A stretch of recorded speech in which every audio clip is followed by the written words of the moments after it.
He pointed without saying a word. Moments later, the police dog found something that silenced everyone. It began on an unusually quiet afternoon, the kind of silence that feels wrong, heavy, almost deliberate.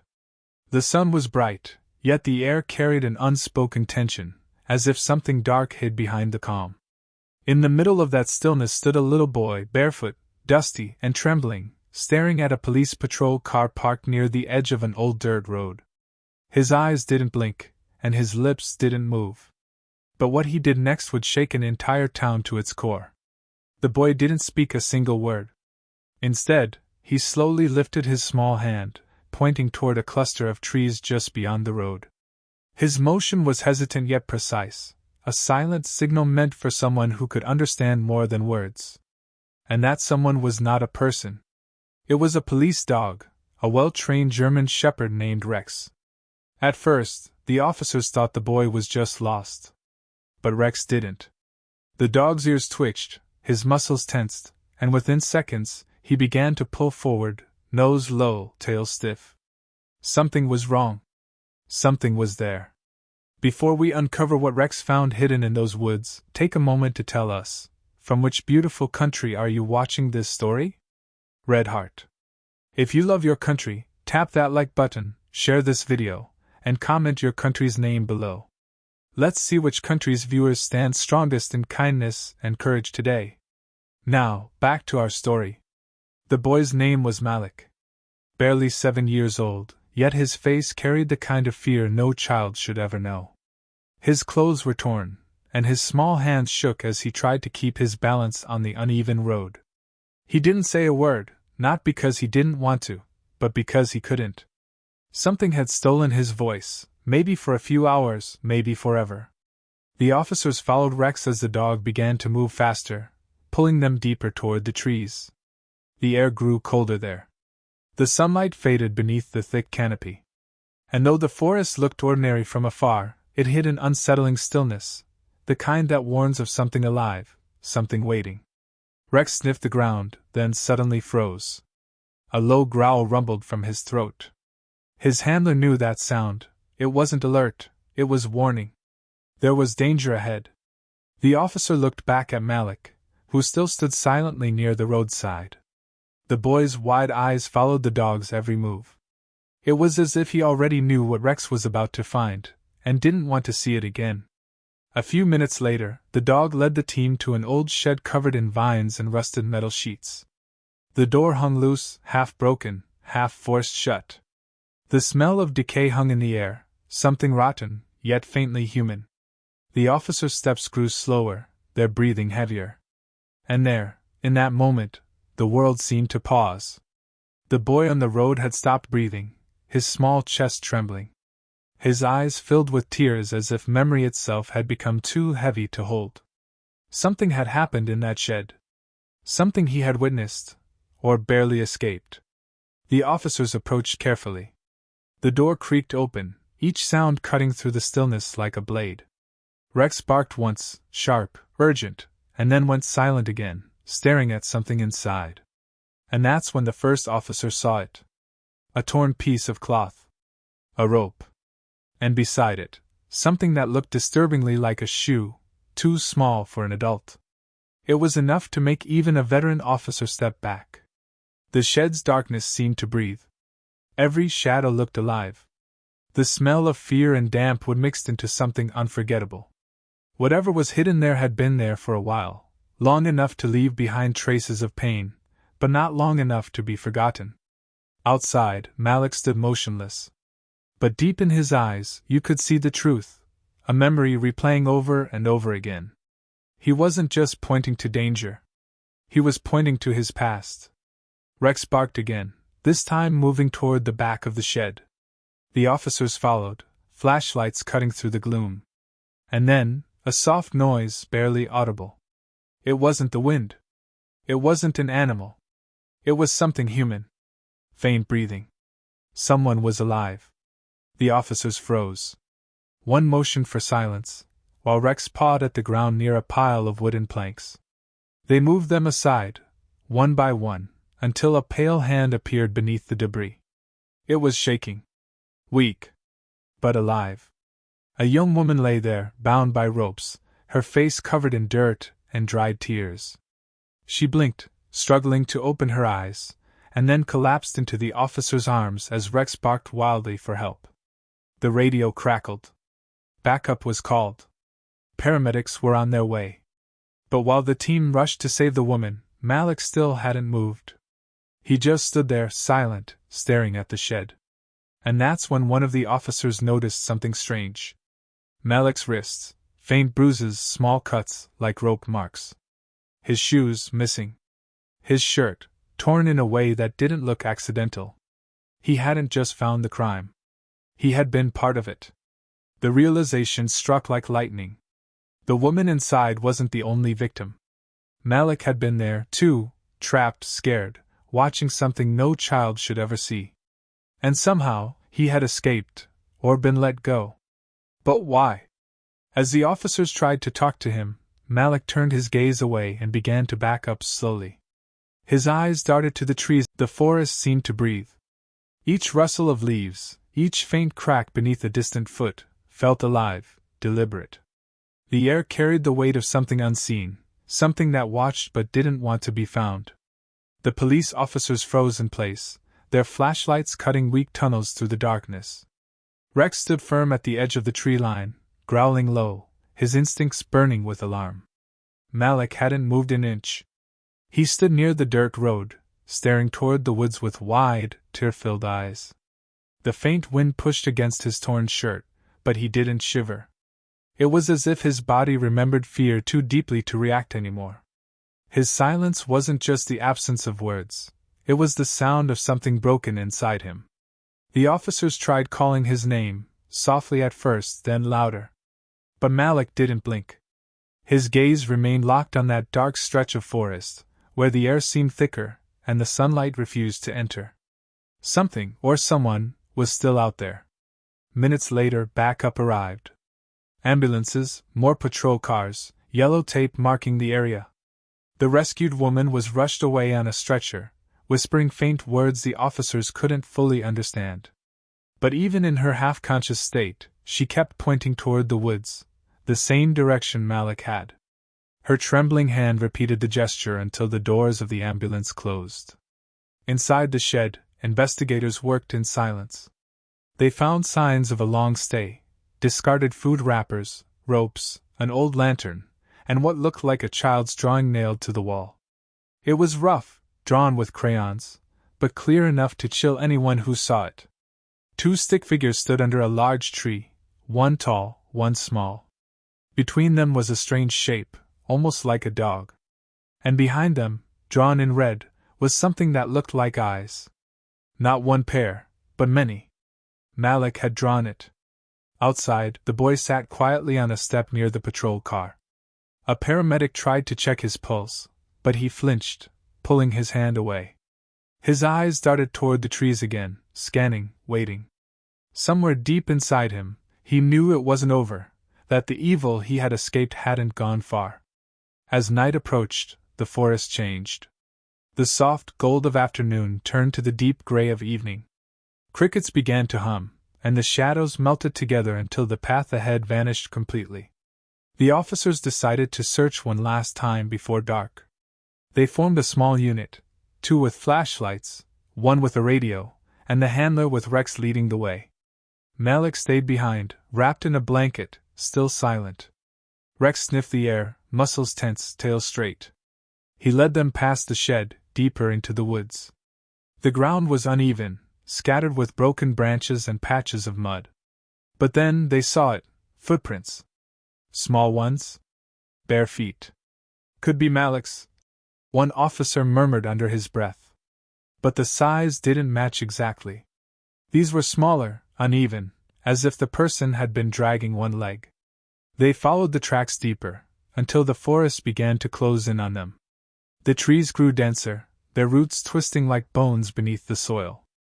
And then Rex stopped again. He began circling one spot, barking fiercely.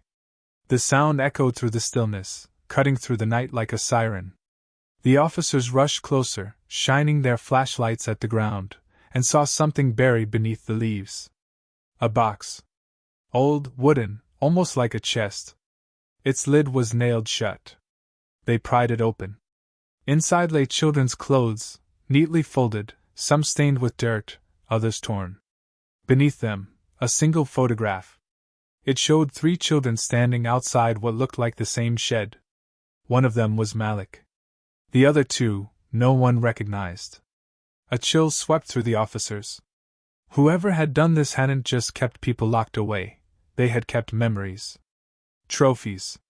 Back at the roadside, Malik began to rock gently back and forth, as if sensing what the officers had found.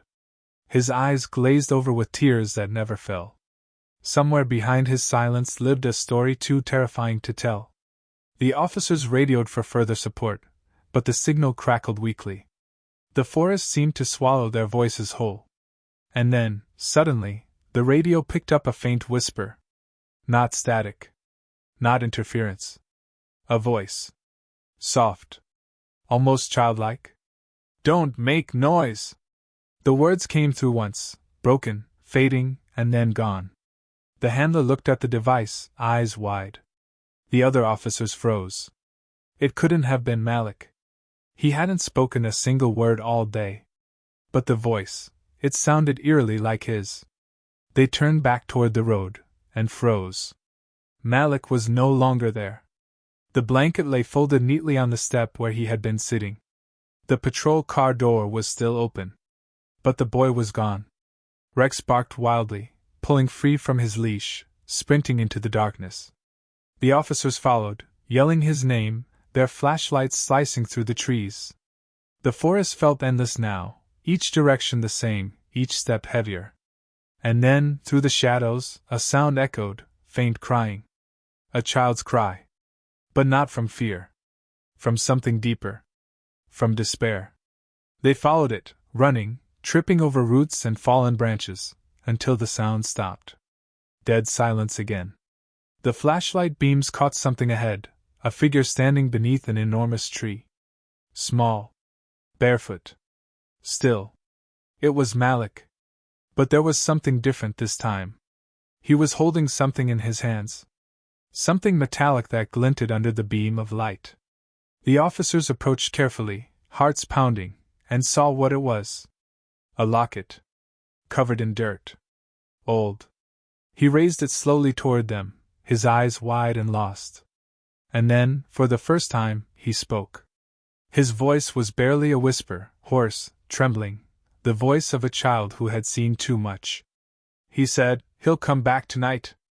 And as his final word faded into the darkness, Rex began to bark furiously again, spinning toward the trees behind them.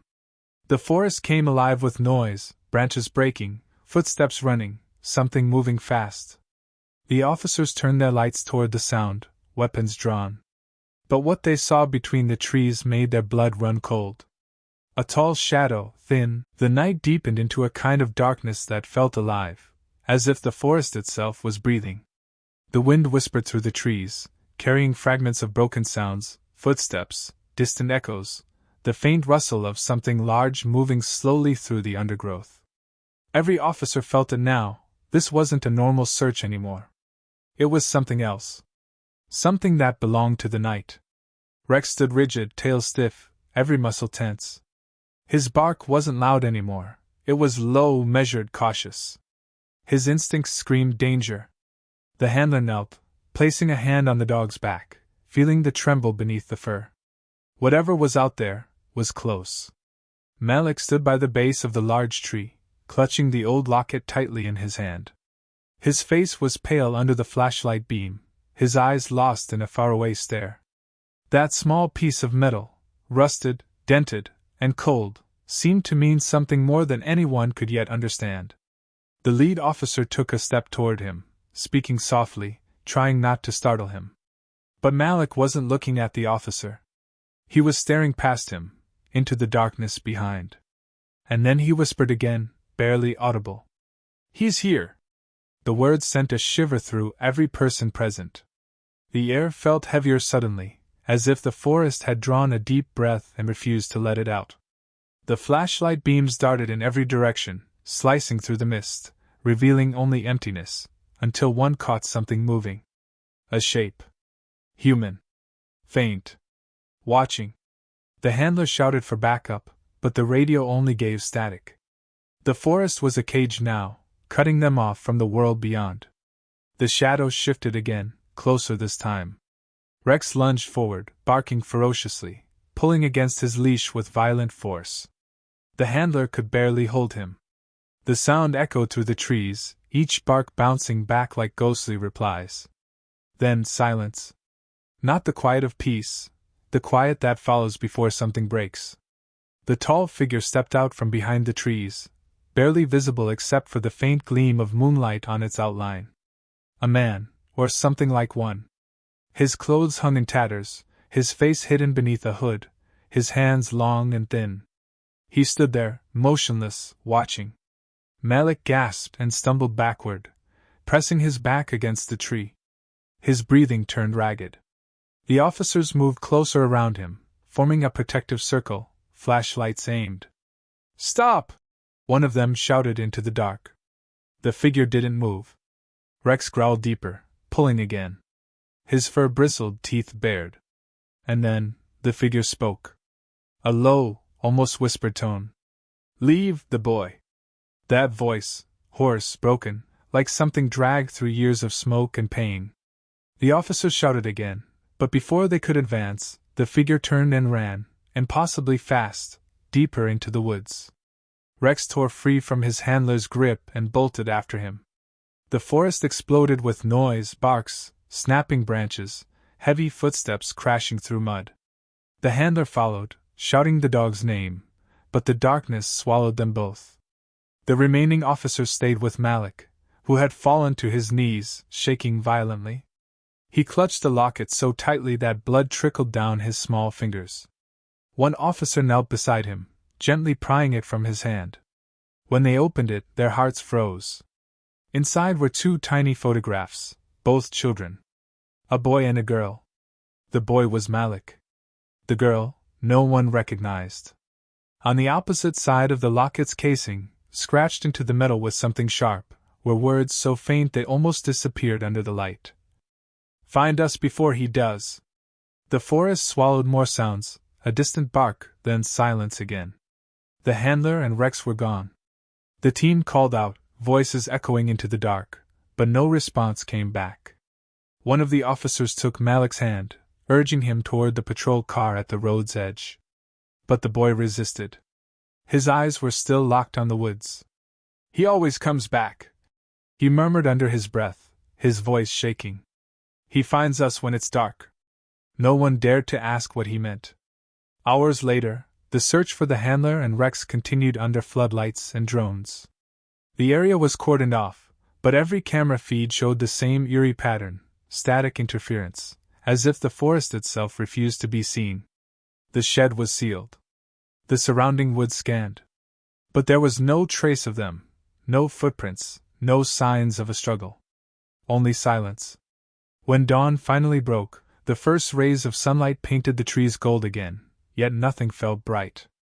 The town awoke to the news of a missing officer, a police dog, and a mysterious child survivor who had appeared out of nowhere. Malik was taken into temporary custody, safe, but silent again. He refused to speak another word, staring out the window of the care unit where they kept him. Nurses came and went. Food was left untouched. The only thing he held on to was that locket, which he refused to let anyone take again. That night, something strange happened in the police station.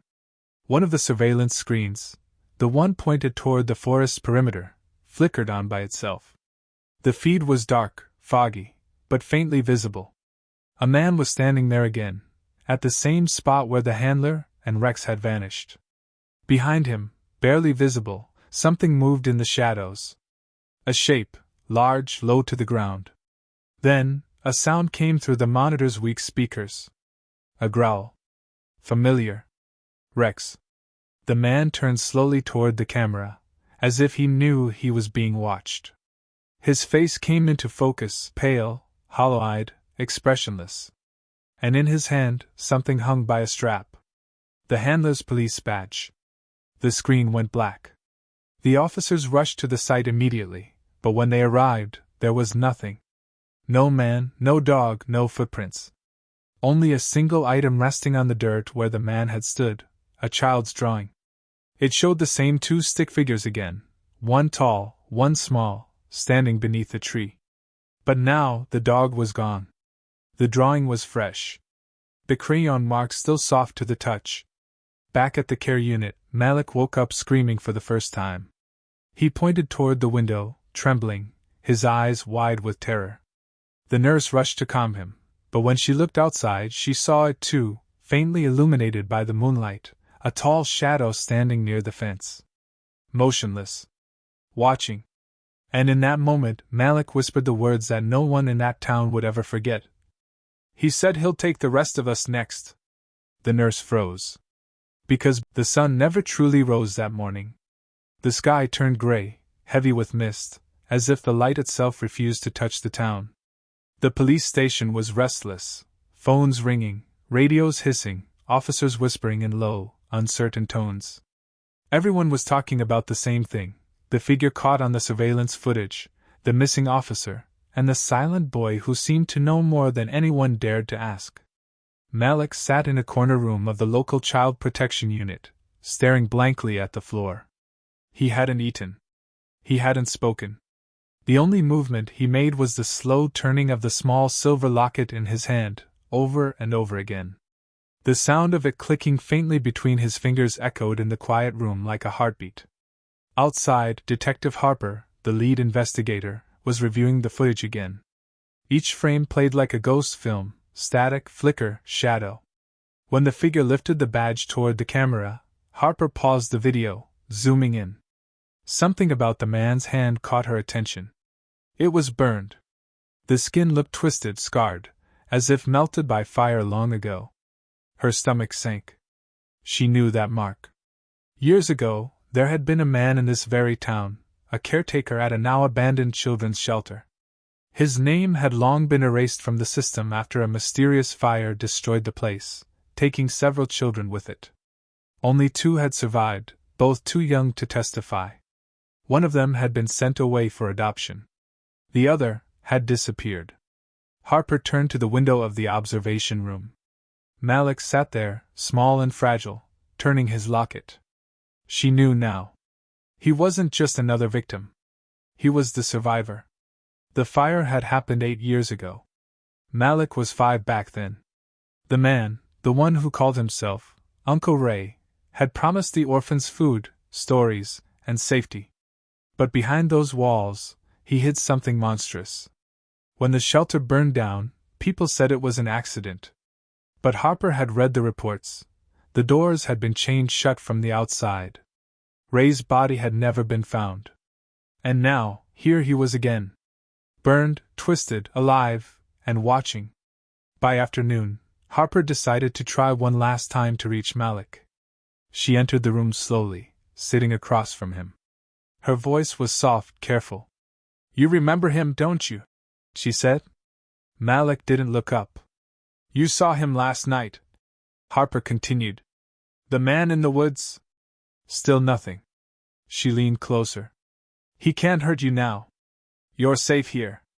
And that was when Malik finally moved. His small hand reached for the table, and he placed the locket gently between them. He opened it, revealing the 2 faces inside. "She's still there," he whispered. It was the first full sentence he had spoken in days. His eyes met Harper's, trembling, desperate. He didn't let her go. Harper's heart sank. The girl in the picture, the other child, might still be alive. But where? Malik looked out the window again. "He keeps them where the fire never ends," he murmured softly. His words didn't make sense at first. But then, Harper remembered the site of the old shelter. It was still standing, blackened walls, charred trees, the smell of ash still lingering after all these years. Locals called it the burned hollow. That night, Harper assembled a team. They headed toward the outskirts of the forest, where the ground was scarred from the fire. Malik refused to stay behind. When Harper tried to stop him, he shook his head, tears streaming silently. "She'll be scared if I don't come," he whispered. They couldn't argue with that. The forest seemed different now, alive with whispering echoes and low moans that had no source. The deeper they went, the more the air thickened with smoke, even though there was no fire. And then, through the haze, they saw it, the remains of the old children's shelter. The structure was nothing more than bones now, walls half collapsed, windows shattered, the faint smell of burnt wood still clinging to the earth. But something about it felt wrong. The ash was fresh, as if it had burned again only last night. Harper's flashlight caught movement inside. A flicker. Then another. And then, something that shouldn't have been possible. Children. Dozens of them, standing in silence, facing the wall. Their figures were faint, outlines more than bodies, their skin pale, their clothes singed. The team froze. Malik walked past them, his face calm, almost peaceful. He stopped before one of the figures, a small girl with a red ribbon in her hair, and reached out his hand. The girl turned slowly.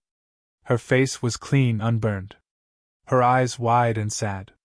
And then she smiled. "You came back," she whispered. Harper felt her body turn cold. The others began to back away, but Malik stepped closer, holding the locket between them. The girl reached for it. "He still watches us," she said. "He never left." Suddenly, a sharp sound broke through the air, a creak of wood, a door slamming somewhere deeper inside the ruins. The faint glow of fire began to flicker along the walls.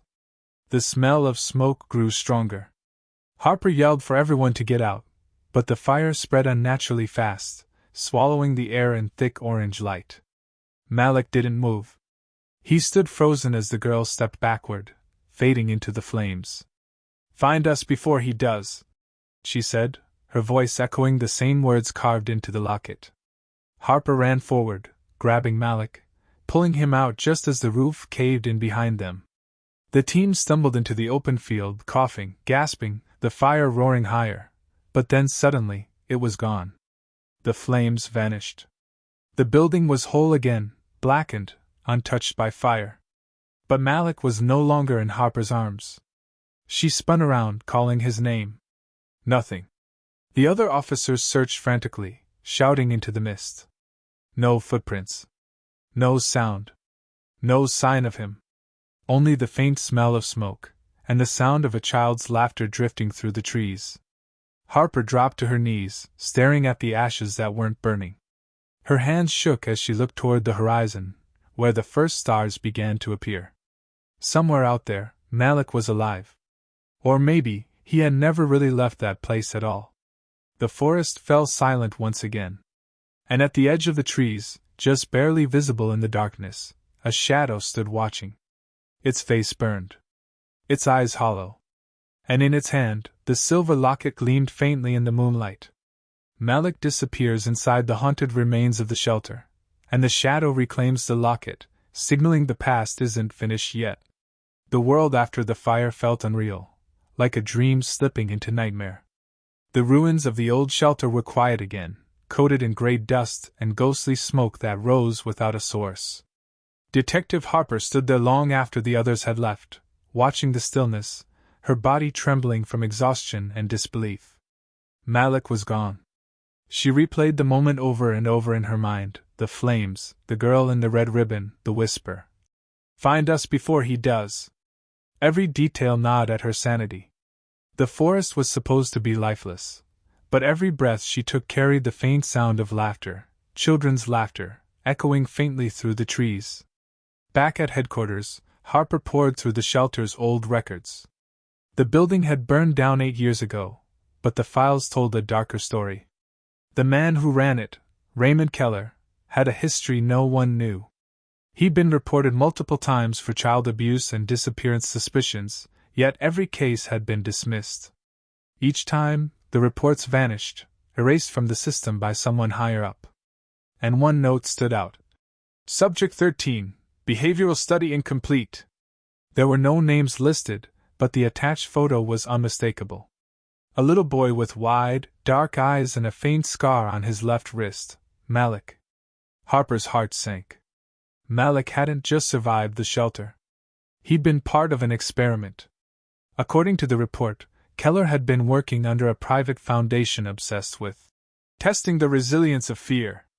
They had used the children to simulate trauma, forcing them into panic situations to study the emotional endurance of neglected youth. When the project was exposed, Keller vanished. The fire that destroyed the building was no accident, it was a cover-up. Harper leaned back in her chair, the words spinning through her mind. Malik had escaped something unimaginable, but what had followed him out of that building wasn't human anymore. That night, the forest came alive again. 2 hikers passing near the burned hollow reported strange lights flickering between the trees, not flashlights, but firelight. They heard voices, soft and childlike, calling names that didn't belong to them. And then they saw him, a small figure standing on the trail, barefoot, holding something metallic that caught the moonlight. When they shouted to ask if he was lost, the boy looked up. His eyes glowed faintly red in the darkness. The hikers fled. By the time police arrived, there was no sign of the boy, only a circle of ash where he had stood, and a child's footprint, burned into the dirt. Harper was the first to arrive at the scene. The sight froze her blood. The print was small, identical to Malik's. And next to it, burned into the soil, was a symbol, a spiral made of overlapping lines, the same design that had been carved onto the old shelter's front door years ago. This wasn't random. Malik wasn't lost. He was being called back. Harper ordered a deeper investigation into the area. The team used drones equipped with infrared cameras to scan the forest, but every feed malfunctioned the moment they approached the shelter site. Static. Glitching. Until one frame briefly flickered through, showing something that shouldn't have been there. A crowd. Children. Standing around the ruins, hand in hand, staring upward as if waiting for something. And at the center of the group, Malik. When Harper paused the frame, she noticed something even more horrifying. The man with the burned hand stood behind Malik, his palms resting gently on the boy's shoulders. The caption timestamp showed the footage was taken only minutes earlier. The team returned to the site immediately. The forest was thick with fog again, so dense it blurred the flashlights into halos. The air smelled of smoke and rain, as if the storm itself was on fire. They reached the clearing, and everything was quiet. No children. No movement. Only a faint orange glow seeping through cracks in the ground. Harper knelt, brushing away ash, and found something underneath. Wood. Charred but not old. Freshly burned. She ordered the team to start digging. Within minutes they uncovered a staircase leading underground, narrow, blackened, and reeking of rot. No one wanted to go first. Harper took the lead. Step by step, they descended into the earth. The deeper they went, the hotter it became, until sweat ran down their faces and the air grew thick with soot. The tunnel opened into a long hallway lined with broken doors. Behind each one, faint scratching sounds echoed, like fingernails dragging across wood. A flicker of firelight danced at the end of the corridor. Harper moved closer, her flashlight shaking in her hand. And then she saw them. Children, dozens of them, sitting silently on the floor, eyes closed, their faces covered in ash. They didn't move, didn't speak. Their skin was cold gray, their hair burned at the ends. Malik stood among them, his head lowered. When Harper called his name, he slowly lifted his face. His eyes were empty, no tears, no life. He looked at her as if he didn't recognize her anymore. He said it never stops burning, Malik whispered. He keeps it alive down here. Harper's flashlight flickered. The flame at the end of the hall grew brighter, forming a shape, tall and human-like. The burned man stepped out from behind the fire. His clothes were torn, his face twisted and melted by scars, but his eyes gleamed with something unholy. "Welcome back," he said softly. "You brought her." The air rippled with heat. The walls began to groan. One by one, the children turned their heads toward Harper. Every pair of eyes opened at once, glowing faint orange, reflecting the fire that wasn't real but still burned. Harper stepped backward, reaching for her radio, but it was dead. The sound of fire roared now, deafening, as the burned man stepped closer. "She left us," he said, voice echoing unnaturally. "All of them did. But the fire remembers. It always remembers." Malik's face twisted in pain. "Stop," he whispered. "Please." The man reached down and placed his hand on the boy's shoulder again. "You were my first," he said. "My miracle. The fire chose you. You carry it." And suddenly the flames leapt from the walls, swirling into Malik's body. He screamed, a sound that tore through the underground like thunder. His eyes burned bright orange, his small hands gripping the air as the fire consumed him. The night had no stars that evening. Only the trembling rhythm of sirens far away, and the whisper of flames dying in silence. Detective Harper sat beside Malik's still body, her lungs heavy with ash, her hands trembling with the memory of fire that didn't burn like normal fire, it burned the soul. The forest behind her was gone. In its place, a black scar spread across the earth, circular and hollow, as if something ancient had finally exhaled after years of holding its breath. The fire had stopped, but not because it was defeated. It had moved. Harper stared at Malik. His eyes had been open moments ago, glowing with that unnatural light, but now they were shut again, calm, peaceful, almost human. The locket on his chest still pulsed softly, one heartbeat at a time. Inside was the picture of his mother, untouched by flame. When the emergency units finally reached her, they found Harper sitting there, silent, holding the boy in her arms. She didn't speak a word as they carried them both to the ambulance. To everyone else, the story was clear: a tragic rescue, a lost child, a forest fire. But Harper knew that what she'd seen wasn't something the world would understand. The boy wasn't just a survivor. He was the fire's memory. Days passed. Malik's body was moved to a local hospital morgue for examination, but strange things began happening the night he arrived. The temperature in the morgue rose steadily, though the building's power was cut. The steel walls began to sweat from the heat. Security cameras caught static bursts, each lasting only seconds, and in one of them, a faint silhouette could be seen standing near Malik's table, bending over him like a father whispering to a child. By morning, his body was gone. The sheet that had covered him lay burned through the middle, edges black and brittle. There was no trace of his remains, only a child-sized mark of ash. The investigation concluded it as an accidental equipment fire. But Harper knew better. Something had come back. For weeks afterward, Harper kept seeing him, not fully, just glimpses. A reflection in a car window. A boy's shadow standing on a street corner. A flicker of light at the edge of her vision when she closed her eyes. She tried to move on, to bury the memories under paperwork and logic.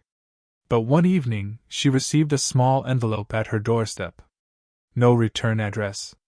Inside was a single photo, old, weathered, half-burned. It showed a group of children in front of the old shelter, all smiling except one, Malik. Behind them stood a man in a white coat, his hands on Malik's shoulders, the same burned man she'd seen in the tunnel. On the back of the photo, a single line was written in shaky handwriting. "He's looking for home." That night, Harper drove back to the forest. But there was no forest anymore. Only blackened soil and dead trees that looked like charred bones. And there, at the very center of the clearing, she saw a small figure sitting quietly in the ashes. It was Malik. He looked older somehow, though his face was still soft and childlike. The faintest glow flickered beneath his skin, like embers waiting for breath. He didn't move, didn't speak, but the air around him shimmered with warmth. The ground pulsed faintly, and Harper realized the spiral symbol, the same one burned into the soil before, had returned. It wasn't carved this time. It was growing. She stepped closer. The closer she got, the heavier the air became, pressing against her chest like invisible hands. Malik lifted his head slowly, his eyes opening to reveal the faint orange light once more. He wasn't angry. He wasn't afraid. He looked tired. In that moment, Harper understood. The fire wasn't a curse. It was a memory, the echo of all the pain, fear, and cries that went unheard in that shelter. The children's screams had never left, they had simply taken form. Malik had carried them because he was the last one alive to remember.